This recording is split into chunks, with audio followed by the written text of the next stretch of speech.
Ladies and gentlemen, welcome to Locked On Seminoles Mailbag Monday edition with your host, Max, and my co-host, Dave. We got a great episode for y'all tonight. We're going to dive into questions. We're going to talk about what y'all want to talk about here on your favorite Florida State sports talk show. Is there any reason for pessimism, or are we just scared to get hurt again? Should we be worried about what signals we're sending to elite coaches with the ousting of Mark Krikorian and the way the Jimbo Fisher situation was handled? Talk about the offense and the QB play. All the favorites, all Mailbag Monday. Let's do it.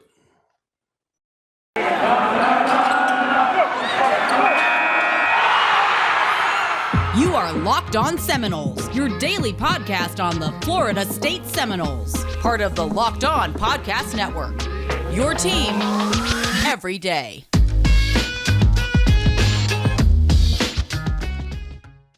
All right, folks, as we're diving into questions, most of these come from our YouTube channel. If you're listening on YouTube, we are almost to our 1,000 subscriber goal.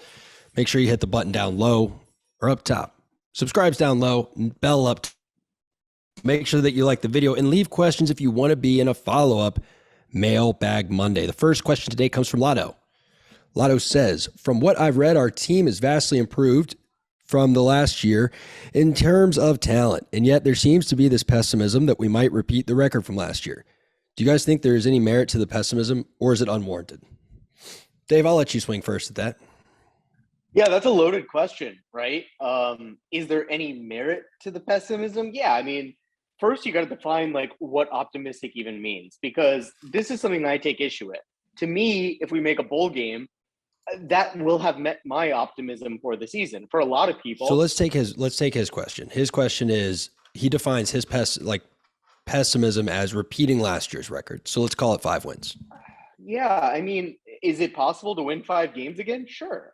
There's an awful lot of question marks about this team. We lose 2 premier defensive linemen, one of whom is going to be a top probably 10, 15 pick in the draft. The offensive line still is a work in progress. The receiver play leaves a lot to be desired. A lot of talent, but question marks at the running back position. One of our starting cornerbacks left. There's a lot of question marks. Like, there's a lot that gives me hope that we're going to be better this season than last season. Like, we return an awful lot on defense. And, you know, Jordan Travis played better last year than he did the year before. But yeah, is there reason for pessimism? Of course there is. 5-7 is entirely possible again. I'm not saying it's the likeliest record. I think 6-6 is, but 5-7 wouldn't be like this season was a total, colossal apocalypse. Yeah. So here, I get what you're saying. I mean, I do think 5-7 would be a collapse. I mean, that would be really bad. Like we talked about this last week, where we think the expectation is artificially too low. I think that the expectation, to me, if Mike Norvell doesn't win 7 games and isn't on the verge of winning 9, like 2 of those losses need to be very, very close losses, not to Duquesne on a last-second pass type losses. Like, you need to almost have beaten LSU or almost have beaten one of your rivals and just lost at the last minute. And it's like, okay, but we'll take 7 because it was close and you're building. That's my expectation. And the reason for pessimisms being founded, I don't think they really are. If you look at statistics, if you look at it objectively, there's really no reason to think this team won't win 7 or 8 games, except we've said that about Florida State teams before. Not always 7 or 8. Sometimes we've said there's no reason this team doesn't win 12 and, they go out and win 8. And it's like, we've been hurt so many times before that's the reasoning. Now, Lotto, I do think it is a valid conversation to have, though. Like, I went back and compiled some stats looking at the advanced metrics, and there's something called post-game win expectancy. Some of y'all may be familiar. Some of y'all may not be. What that does is it simulates the game based on the stats that occurred and tells you what percentage was the likelihood that your team won that game based on the stats that are on paper. Florida State last year was greater than a 50% expected win percentage in 7 of their games. They only won 5. But they had, I think, an 86% expected win expectancy over Jacksonville State. We all saw how that went. Then they had a 55% against Notre Dame.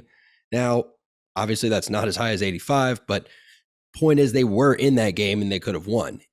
Although interesting, Dave, They were a 10% expected win against Clemson. I thought that game was closer than that, That's but the wild. stats basically say that we never had a chance in that game. And it's interesting, right? Because like we had a better expected win against Wake Forest than Clemson, but I think those stats also filter out some garbage time, and Clemson never really got into garbage time, so all those stats count, if that makes sense. But anyway, I'm getting off topic. The point is, in games that Jordan Travis was your primary QB, so I went through and I said, okay, show me games where Jordan Travis threw more than 50% of the completions of the pass attempts in that game. You were expected to go 6-2 in those games based on the stats that happened on the field. With Mackenzie Milton, and your average win expectancy is like 28%. Mackenzie Milton actively loses you games by going on the field. Tate Rodemaker doesn't have enough attempts to even qualify in these stats. But my point is, you have one quarterback that effectively should have taken you to 6-2 last year, and you have one quarterback that took you to 1-3. And by the way, if I'm factoring out the UMass game for Jordan Travis, it's still 5-2.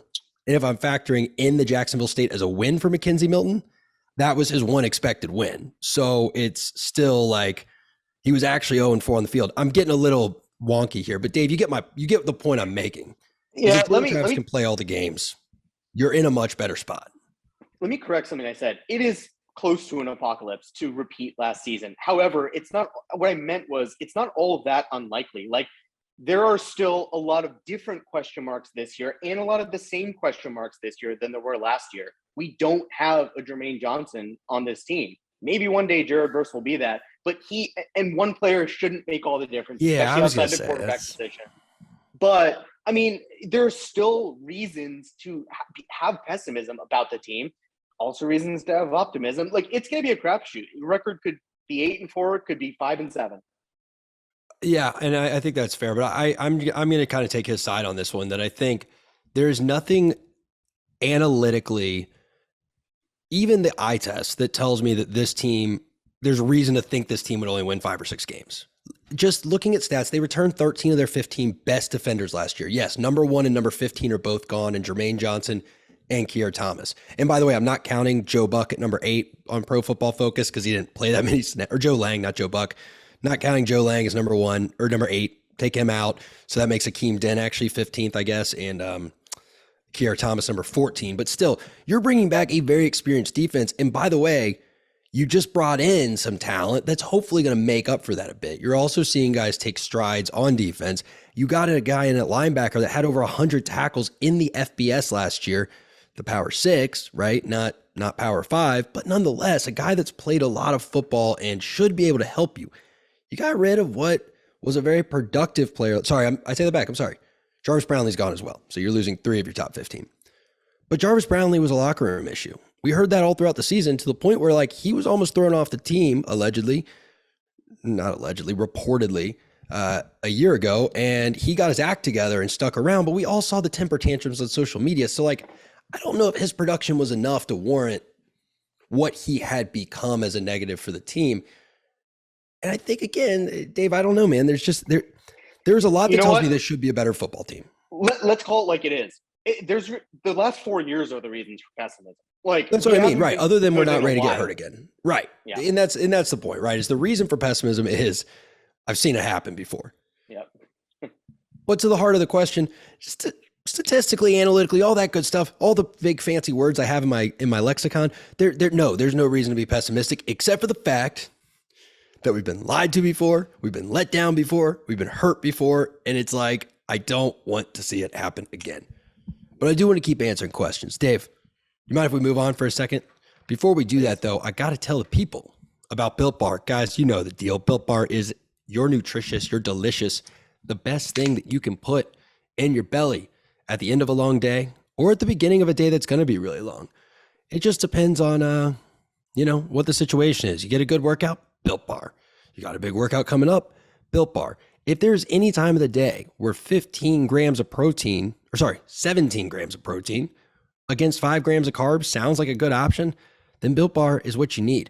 I wish they would raise the prices because then they wouldn't keep selling out and I'd be able to get them faster. But they're still giving out discounts, 15% off when you go to built.com and use promo code LOCKED15.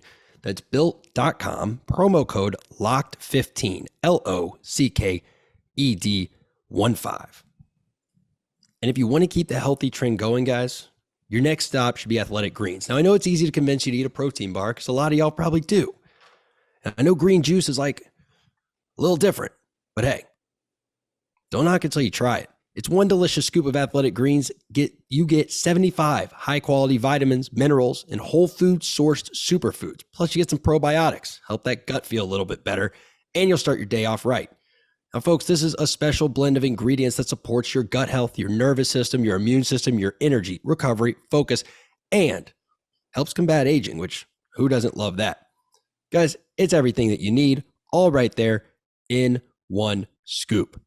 So it's time to reclaim your health and arm your immune system with convenient daily nutrition. And to make it easy, Athletic Greens is giving you a free 1-year supply of immune-supporting vitamin D and 5 free travel packs with your first purchase. All you have to do is visit athleticgreens.com/college. Again, that is athleticgreens.com/college to take ownership over your health and pick up the ultimate daily nutritional insurance. Max, before we move on, can I do a bonus trivia question? And this is both for you. This is a bonus trivia question for you and for everyone listening. I want to keep this in. Can you tell me the last time Florida State football was ranked? September. Oh, no, I probably can't. Let me think about it. So it would have been during 2017. A little later. It was 2018? Mm-hmm. Oh, that's right. Because it was after we got whopped by Virginia Tech, wasn't it? Because they started us out at what, 15th or something? 19th. 19th. Okay. And what was Virginia Tech, unranked at the time? Or maybe 25th? And that's the last time Florida State was ranked.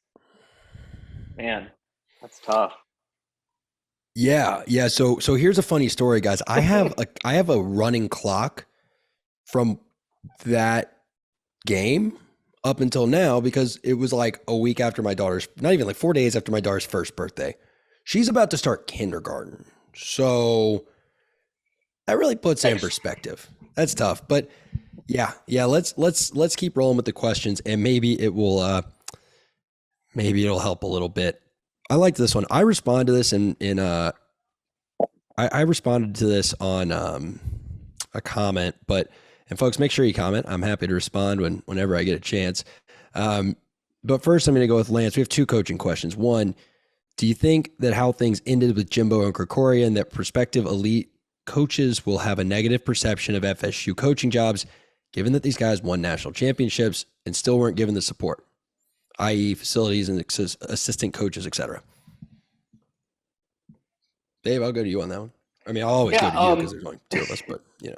Well, look, the Krikorian situation, I don't think a lot of people or anyone knows like the full story, but what I did hear was that he wanted just way too much money that we were just not going to pay a soccer coach, and our athletic department is committed to football, which that's music to my ears. That women's soccer team is probably the best program on campus right now, and I expect them to hire a great coach that's going to keep our team competing for championships.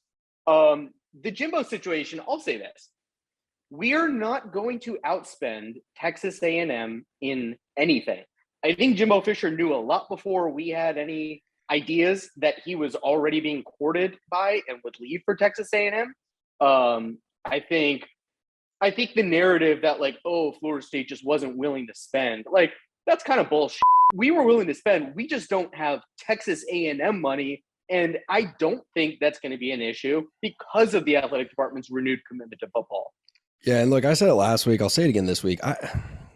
Texas A&M is willing to pay a lot of money to suck. I'm sorry. Yeah. Like, what else do you want me to say? In fact, here's what I take issue with the Jimbo thing, and I will get to the Krikorian bit in a second. And then we've got Micro Venture Fund asking about Atkins, which I think I did the exercise in my comment, so I'm more interested to hear your answer. But about Jimbo didn't just not get the support. Jimbo went to the old head of the boosters, which I don't know if I can say this now being a booster or if enough time has passed. So like, Dave, let me know if I'm out of bounds here, but I grew up in Tallahassee. All right. I've been around the game. Our Golden Chief, whatever, Diamond Chief plaques are over there. I can turn off my background. I'm in the Mobile Command Center. Like I've been around this thing, and Andy Miller was more concerned with being known as somebody, which like, You want to talk big fish in a small pond. Holy cow, there's only, no offense, there's 10,000 boosters. Then he was actually running this program and like making us successful. That's why Michael Alford was brought in, by the way, is because they realized you can't just have someone that's a big time booster become the head of your boosters. Like, you got to have someone that knows what they're doing run it. Jimbo went to him and asked him if he could start a fund for his son who had just been diagnosed with a super rare blood disease. And Andy Miller looked at him and said, as long as it doesn't mess with the booster fund. That's not being willing to commit athletically. That's literally telling a guy that he is only as good to you as the amount of wins he gets on the field and the amount of money he raises. So yeah, when you tell a guy that bluntly, he's going to go try to find his worth on an open market because you've told him that's all he is to you is wins and losses. So all you are to him is dollars and cents. Am I crazy for thinking of it that way? I don't know the full scoop on that. In my limited, it was in the ESPN article, so I'm not betraying any confidence. Like that was well known that he did that. I met Andy Miller a couple times. I like the guy. All I'm going to say, everyone liked the guy. All I'm going to say is I think Jimbo earned whatever the hell he wanted the school to give him for at least a few years, if not longer. He got us back to the mountaintop. If he asked for money for his son's rare blood disease, just give it to him. I mean, Jesus Christ. Well, he didn't ask for money even. That's the thing. He asked if he could raise money for it and was basically told we don't want you double dipping. It was horrible. So the other thing with that narrative I want to hit is a lot of people, and I think rightfully so, be like, well, Jimbo didn't want to be here. He left us for more money.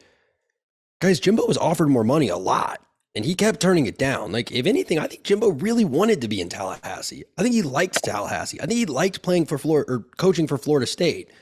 I don't think he liked some of the politics, but he's not stupid. Those politics, booster politics, think about what booster politics are like when your coach is making $4.5 million a year. No one is naive enough to think that it's not going to be 10 times worse when you sign a $100 million contract. It wasn't the booster politics. It was guaranteed? That. Yeah, he's got 95 mil guaranteed, right? So over 10 years.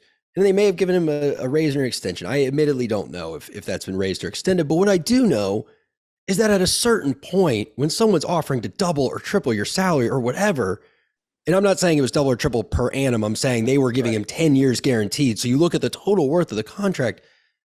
Can any of us say we like our job that much? The point is, I don't buy the narrative that we just wouldn't step up to the plate, and we kept giving him raises too, so give us some credit. But at the same time, eventually, when you're offered that much money, you have to be stupid or insane not to take it. And Jimbo's not stupid, and he's not that brand of insane. With the Krikorian thing, I mean, Dave, did you read all the emails that came out that like Alford and the athletic department released? No, they offered to pay him a bunch more though, didn't they? Dude, it was stupid. Well, and they were investing like $1 million in the soccer complex. Yeah. What it was, the way I think, and this is just my opinion, this is not, no one's told me this directly, but just judging on what was said in the emails, all this stuff, I don't think Krikorian wanted the job. So I think what he did was put a number that he knew was so high that they couldn't possibly match it out there. And they still tried. Like, he went over $1 million guaranteed base salary. They got him to the point where he was going to make like $650 as a base. For perspective, he's making $400 now. And if he'd won another championship, his incentives would have compounded to get him like, I think over $1 million or maybe high 800s, somewhere in that $150,000 range. Guys, that's not nothing. If you've never been to Tallahassee or never lived in Tallahassee, you live like you're a billionaire king if you're making $500,000 in Tallahassee. It's not freaking Atlanta. It's not Washington, D.C. or New York or Chicago. I mean, $500,000 in Tallahassee is no joke. Oh, and by the way, he would have been the highest paid coach at his profession. And Dave, I think you kind of hit the nail on the head, but you want to be recognized for winning a national championship. What more recognition is there than being the highest paid person in your entire field? Yep. I mean, at a certain point, the market for women's soccer coaches just isn't what he wanted.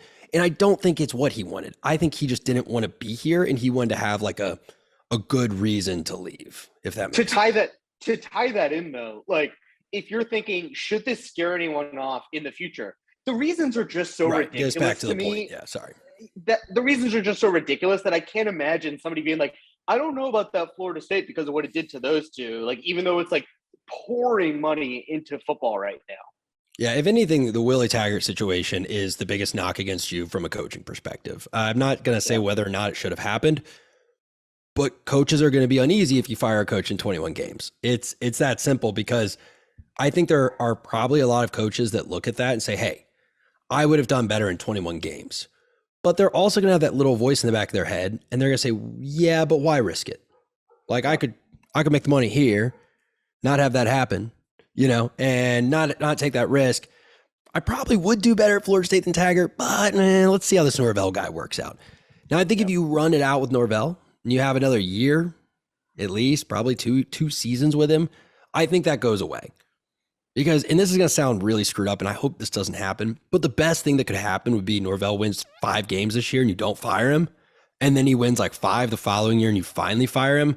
Because you've now shown every other coach out there, right, that you can win 18 games in 4 years, and you're going to get that long lead of like we're giving you a license to screw up. So then you can think, well, I'm not going to win 18 games in 4 years, so I'll definitely keep my job at Florida State. Don't want that to happen. But anyway. Yeah. Lane train, baby. Lane Given. Lane train 2024.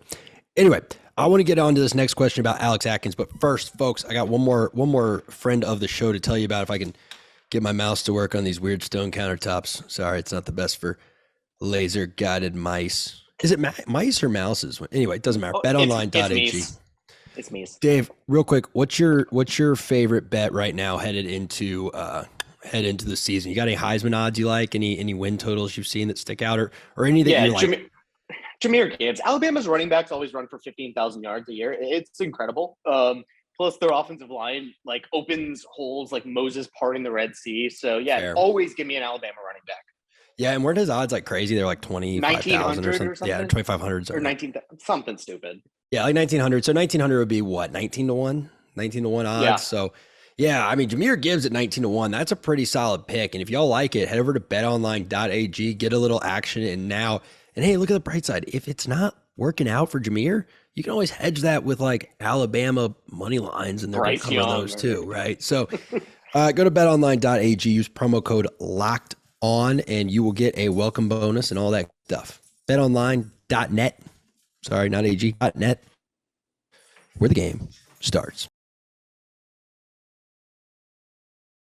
Folks, I appreciate you rocking and rolling with us. I'm in the mobile command center right now, and that sometimes there's some noise involved, but y'all are the best. Microventure funding, really enjoy interacting with this guy. He said, seeing as how everyone sees Coach Atkins as a future head coach, is there any scenario where Atkins replaces Norvell as head coach at FSU?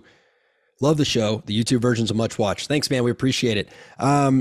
I kind of want to repeat what I said in the comment, but essentially what I said, Dave, was like, it depends on the scenario where I think if we win 7 games this year and then the next year we win 6 or 7 and they're like, hey, we're close, but we're not quite there, but the talent's there, the recruit, we're just not putting it together.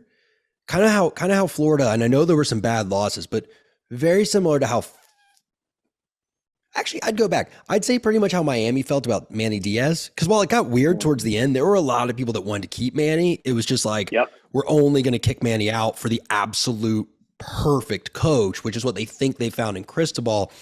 I think if that's the situation, if you feel like you're really close, you just can't quite connect the wires, you might look and say, okay, is the offense performing? And if that is, or at least the running game, and you just brought in 5 offensive line recruits this year, and some of them are starting to look good, maybe you land a big name transfer too. Do you think there's a real world scenario where Norvell has shown the door and you say, look, let's bring up this Atkins guy. And then the other scenario is, and this is unlikely, Norvell wins 10 games this year. And then he comes out and wins 11 games and makes it to the conference championship next year. And then someone wants to steal him. Then I think you might see a Notre Dame situation where they go, hey, let's keep the continuity here because we just had 2 really good years. Let's not throw the baby out with the bathwater. If Norvell wants to leave, let's promote our guy Atkins. Other than those two, though, I think if it's a straight firing, like this just isn't it whatsoever, we don't like the way this looks and feels, I think the whole staff goes and Atkins is collateral damage. Yeah, I have a very strong and unwavering opinion on this, which is I do believe that in 3 years we will have a new head coach. And in my opinion, it absolutely needs to be a proven Power 5 commodity. I don't think after the last two hires, you can do another G5 or somebody who's been under the G5 guy that was now at a P5 school. I think you have to hire somebody whose name resonates with the fan base, because otherwise it's the same skepticism is gonna apply. Like, okay, we tried Taggart, we tried Norvell, like, Atkins was under the G5 guy. I don't think you can do it again. You can't afford it. What if you had a split like last year, where last year you had like the 40th best defense, give or take 40th to 50th somewhere, and then your offense was what was really lagging behind and kind of viewed as the weakness of the team. If you had a scenario where you're playing like a Texas Tech, and not you're playing against, but you're playing like one of those teams, and we're putting up, let's say over the next 2 years, we average 42 points a game, and our defense is allowing like 44, then would you feel a little differently? Like, hey, this guy is at the Power 5 level. He's recruiting. He knows what he's doing. He's seen how the program should be run, and his unit's performing. Like, would that sway kind of your opinion at all? I mean, it doesn't have to go as extreme as 42, but let's say like there is like, hey, this is a really improved offense, and they're the engine driving the team. Okay. Nope. The third hire needs to be somebody that's a proven commodity. We're Florida State. We should be able to do that. Yeah. Okay. I think that's a fair and reasonable perspective. The last one I wanted to get, or I think I had two more quick hitters I wanted to get to. One is from Lotto again. You guys have talked about plays per game quite a bit. Go watch our episode on that. I basically say, hey, if we ran more plays, we would win more games because our plays per game is terrible. He asks, do you think Norvell's focus on intensity during practice is designed to fix that? Can you guys do an analysis of the NIL situation with Mims? From what I've heard, FSU is able to be competitive. How good of an indicator to future success is that? So we hit that in a previous episode too. I'm just going to say yes.